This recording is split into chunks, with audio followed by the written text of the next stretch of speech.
ഇന്ന് നമ്മൾ യോഗ, പിന്നെ മറ്റു വ്യായാമങ്ങൾ, അതിന്റെയൊക്കെ ശാരീരികവും മാനസികവുമായ ഗുണങ്ങളെക്കുറിച്ച് കുറച്ചുകൂടി ആഴത്തിൽ മനസ്സിലാക്കാൻ പോവുകയാണ്.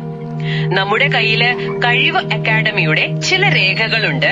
അതോടൊപ്പം വ്യായാമത്തിന്റെ പൊതുവായ ഗുണങ്ങളെ പറ്റിയുള്ള ചില വിവരങ്ങളും. അപ്പോ ഈ സംഭാഷണം അതിനെ അടിസ്ഥാനമാക്കിയാണ്. വ്യായാമം എന്ന് പറഞ്ഞാൽ വെറുതെ ശരീരം അനങ്ങുന്നത് മാത്രമല്ല, അതൊരു ശൈലി കൂടിയാണ് എന്നൊക്കെയാണ് ഈ രേഖകൾ പറയുന്നത്. നമുക്കിതിലേക്കൊന്ന് കടന്നു നോക്കാം.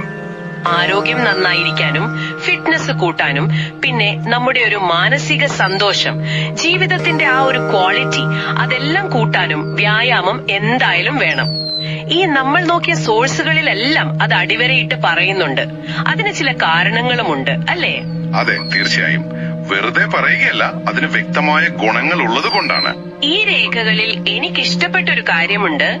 എക്സസൈസ് എന്ന ഇംഗ്ലീഷ് വാക്ക്, അതിലെ ഓരോ അക്ഷരത്തിനും ഓരോ അർത്ഥം കൊടുത്തിട്ട് അതിന്റെ ഗുണങ്ങളെ പറയുന്നുണ്ട്. ഇ ഫോർ എനർജി, ഊർജം. അത് ശരീരത്തിനും മനസ്സിനും ഒരുപോലെ ഒരു ഫ്രഷ്നെസ് തരും. എക്സ് എന്നത് എക്സ്പ്ലോർ, അതായത് പുതിയ കാര്യങ്ങൾ കണ്ടെത്തുക, പുതിയ വ്യായാമങ്ങൾ പരീക്ഷിക്കുക. അപ്പൊ ബോറടിക്കില്ല. അത് നല്ലൊരു പോയിന്റ് ആണ്. പിന്നെ അടുത്ത ഈ എൻഡുറൻസ്, നമ്മുടെ ഒരു കരുത്ത്, ശാരീരികമായിട്ടും മാനസികമായിട്ടുമുള്ള ഒരു സഹനശക്തി. ആർ ഫോർ റിലാക്സേഷൻ, വിശ്രമം. ടെൻഷനൊക്കെ കുറച്ച് ശാന്തമാവാൻ സഹായിക്കും. അത് വളരെ പ്രധാനമാണ് ഇന്നത്തെ കാലത്ത്. പിന്നെ സി, സർക്കുലേഷൻ, രക്തയോട്ടം കൂട്ടുന്നു. ഐ ഫോർ ഇമ്മ്യൂണിറ്റി, നമ്മുടെ രോഗപ്രതിരോധ ശേഷി. എസ് വരുന്നത് സ്ട്രെങ്ത്, പേശികൾക്ക് ബലം കൊടുക്കുന്നു. അവസാനത്തെ ഇ, എൻജോയ്മെന്റ്, അതായത് ആസ്വാദനം. വ്യായാമം ഒരു ഭാരമായിട്ടല്ല, ആസ്വദിച്ച് ചെയ്യാൻ പഠിപ്പിക്കുന്നു. ശരിയാണ്.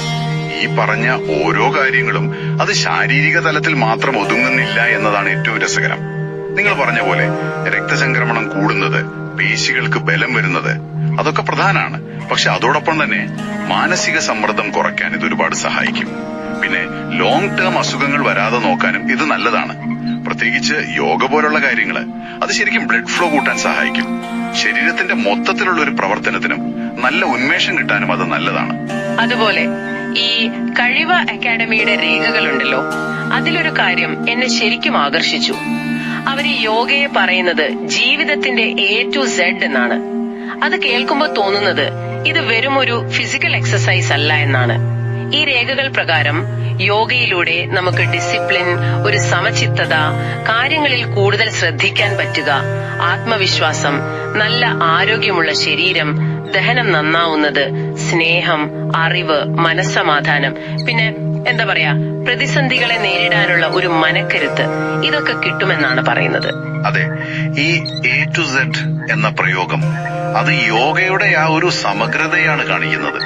അതായത് ഒരു മനുഷ്യന്റെ ശാരീരികമായ കാര്യങ്ങൾ തൊട്ട് അവന്റെ മാനസികം, ഒരുപക്ഷെ ആത്മീയമായ തലങ്ങളെ വരെ സ്പർശിക്കാൻ യോഗയ്ക്ക് കഴിയും എന്നായിരിക്കാം അവർ ഉദ്ദേശിക്കുന്നത്.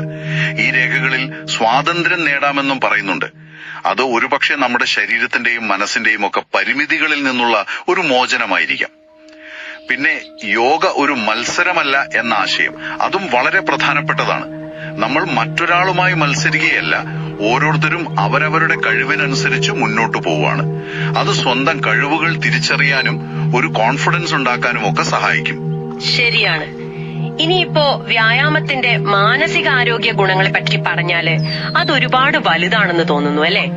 നമ്മള് എക്സസൈസ് ചെയ്യുമ്പോ എൻഡോർഫിൻസ് എന്നൊരു സാധനം ശരീരത്തിൽ ഉണ്ടാകുമല്ലോ, ഈ ഹാപ്പി ഹോർമോൺസ്. അത് സ്ട്രെസ് കുറയ്ക്കാൻ നല്ലതാണെന്ന് പറയുന്നു. തലച്ചോറിലേക്കുള്ള ബ്ലഡ് ഫ്ലോ കൂടുമ്പോ കൂടുതൽ ഉന്മേഷം, ശ്രദ്ധ കിട്ടുന്നു. പിന്നെ ശാരീരികമായ ചില വെല്ലുവിളികൾ നമ്മൾ നേരിടുമ്പോ അത് നമ്മുടെ മനസ്സിനും ഒരു ബലം തരും. നല്ല ഉറക്കം കിട്ടാനും ഡിപ്രഷന്റെ ലക്ഷണങ്ങൾ കുറയ്ക്കാൻ വരെ ഇത് സഹായിക്കുമെന്നാണ് പറയുന്നത്. തീർച്ചയായും. ഈ എൻഡോർഫിൻസ് മാത്രമല്ല, ഓർമ്മശക്തി കൂടാനും ശ്രദ്ധ കേന്ദ്രീകരിക്കാനുള്ള കഴിവ് മെച്ചപ്പെടാനും കാര്യങ്ങൾ അനലൈസ് ചെയ്ത് തീരുമാനമെടുക്കാനുള്ള കഴിവ് വർദ്ധിക്കാനും ചിട്ടയായ വ്യായാമം സഹായിക്കും. പിന്നെ വേറൊരു കാര്യമുണ്ട്, നമ്മൾ ഒറ്റയ്ക്ക് വ്യായാമം ചെയ്യുന്നതിന് പകരം ഒരു ഗ്രൂപ്പായിട്ട് ചെയ്യുമ്പോൾ, ഇപ്പൊ ഒരു യോഗ ക്ലാസ്സിലോ അല്ലെങ്കിൽ ഒരു ടീമായി കളിക്കുമ്പോഴോ അത് പുതിയ കൂട്ടുകെട്ടുകൾ ഉണ്ടാക്കും. ചിലപ്പോ ഒറ്റപ്പെടൽ അനുഭവിക്കുന്നവർക്ക് അതൊരു വലിയ ആശ്വാസമാവും. അപ്പോ ഇത്രയധികം നല്ല കാര്യങ്ങളുള്ള ഈ വ്യായാമം നമ്മുടെയൊക്കെ ഒരു ശീലമാക്കിയെടുക്കാൻ, ജീവിതത്തിന്റെ ഭാഗമാക്കാൻ എന്താ ചെയ്യേണ്ടത്? അതിനും ചില പ്രായോഗികമായ കാര്യങ്ങൾ ഈ രേഖകളിൽ കാണുന്നുണ്ട്. ഒന്ന്, റിയലിസ്റ്റിക് ആയ ലക്ഷ്യങ്ങൾ വെക്കുക. തുടക്കത്തിലെ ഒരുപാട് വലിയ ടാർഗറ്റ് വെക്കാതെ ചെറിയ സ്റ്റെപ്പുകളായിട്ട് തുടങ്ങുക. ശരിയാണ്, അത് പ്രധാനമാണ്. പിന്നെ നമുക്ക് ഇഷ്ടമുള്ള വ്യായാമം തിരഞ്ഞെടുക്കാൻ ശ്രമിക്കുക. അത് യോഗയോ ഡാൻസോ നീന്തലോ നടത്തമോ എന്തുമാകാം. ഇഷ്ടമുണ്ടെങ്കിൽ നമ്മൾ അത് തുടരാൻ സാധ്യത കൂടും. ചിലപ്പോ ഒറ്റയ്ക്ക് ചെയ്യുന്നതിനേക്കാൾ ഫ്രണ്ട്സിന്റെ കൂടെയോ ഒരു ഗ്രൂപ്പായോ ചെയ്യുന്നത് കൂടുതൽ മോട്ടിവേഷൻ തരും. പിന്നെ എല്ലാ ദിവസവും ഇതിനായിട്ടൊരു സമയം കണ്ടെത്തുക. അതൊരു ശീലമാക്കാൻ സഹായിക്കും. അതെ, ഈ സ്ഥിരതയുടെ കാര്യം വരുമ്പോഴാണ് പലരും പിന്നോട്ട് പോകുന്നത്. പക്ഷെ ഇഷ്ടമുള്ള കാര്യങ്ങളാകുമ്പോൾ അത് തുടരാൻ ഒരു പ്രചോദനമുണ്ടാകും. യോഗയുടെയൊക്കെ ഒരു ഗുണം എന്താണെന്ന് വെച്ചാൽ അതിൽ ഒരുപാട് വൈവിധ്യമുണ്ട്. എപ്പോഴും പുതിയ ആസനങ്ങളും കാര്യങ്ങളും പഠിക്കാനുണ്ടാകും. അപ്പോ ആ ഒരു താല്പര്യം നിലനിർത്താൻ അത് സഹായിക്കും. സ്ഥിരതയാണ് പ്രധാനം. കുറച്ചാണെങ്കിലും അത് സ്ഥിരമായി ചെയ്യുക. അപ്പോ നമ്മൾ ഇന്ന് സംസാരിച്ച കാര്യങ്ങളിൽ നിന്ന് പ്രധാനമായിട്ട് നമുക്ക് എന്താണ് മനസ്സിലാക്കാൻ പറ്റുന്നത്? വ്യായാമവും പ്രത്യേകിച്ച് നമ്മൾ പറഞ്ഞ യോഗയും നിങ്ങളുടെ ശരീരത്തിന് മാത്രമല്ല മനസ്സിനും ഒരുപോലെ ഗുണം ചെയ്യും. അത് നിങ്ങൾക്ക് കൂടുതൽ ഊർജം തരും, നിങ്ങളുടെ മൂഡ് നന്നാക്കും, ജീവിതത്തോട് കുറച്ചുകൂടി പോസിറ്റീവായി സമീപിക്കാൻ സഹായിക്കും. ചുരുക്കി പറഞ്ഞാൽ ഓർത്തുവെക്കാൻ പറ്റുന്ന കാര്യങ്ങൾ ഇതൊക്കെയാണ്. വ്യായാമം നമ്മുടെ എനർജി ലെവലും മാനസികാരോഗ്യവും കൂട്ടുന്നു. പിന്നെ കഴിവ് അക്കാദമി പറയുന്ന ആ A to Z ആശയം, യോഗ ശരീരത്തിന്റെ ഗുണങ്ങൾക്കപ്പുറം മനസ്സിന്റെ സമാധാനത്തിനും സ്വയം തിരിച്ചറിവിനും ഊന്നൽ കൊടുക്കുന്നു. പിന്നെ സ്ഥിരമായി വ്യായാമം തുടങ്ങാൻ വലിയ കാര്യങ്ങൾ ആലോചിച്ച് ടെൻഷൻ അടിക്കേണ്ട. ചെറിയ നമുക്ക് ചെയ്യാൻ പറ്റുന്ന ലക്ഷ്യങ്ങളിൽ നിന്ന് തുടങ്ങിയാൽ മതി. സ്ഥിരതയാണ് പ്രധാനം. ഈ സംഭാഷണം നമ്മൾ അവസാനിപ്പിക്കുമ്പോ നിങ്ങൾക്ക് ആലോചിക്കാനായി ഒരു കാര്യം പറയാം. നിങ്ങളുടെ ഈ തിരക്കുള്ള ജീവിതത്തിനിടയിൽ ഒരുപാട് സമയമൊന്നും എടുക്കാതെ നിങ്ങളുടെ മനസ്സിനും ശരീരത്തിനും ഒരുപോലെ ഒരു ഉന്മേഷം തരുന്ന ഏത് ചെറിയ ചലനത്തെ നിങ്ങൾക്കൊരു വ്യായാമമായിട്ട് കാണാൻ പറ്റും.